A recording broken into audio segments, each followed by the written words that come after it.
বাসটি এমন একটি জঙ্গলের পাশ দিয়ে যাচ্ছিল যে জঙ্গল ছিল খুবই শান্ত।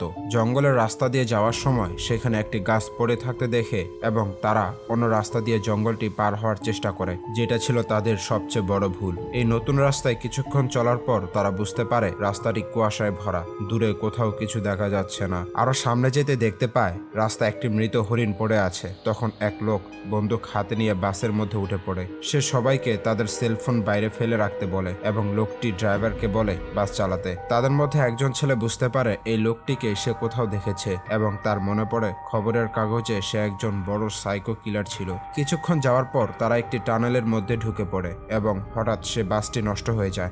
ড্রাইভারটি যখন বাসটি ঠিক করতে বাইরে বের হয় তখন টানেলের ভেতরে সব লাইট বন্ধ হয়ে যায় এবং তাদের কাছে মনে হয় সেখানে এক অদ্ভুত ভয়ানক জিনিস রয়েছে যেটা তাদের দিকে আসছে। সেটি কি হতে পারে তাই জানতে ভিডিওটিতে লাইক দিয়ে এখনই সাবস্ক্রাইব করুন আর কমেন্টে লিখুন পার্ট 2।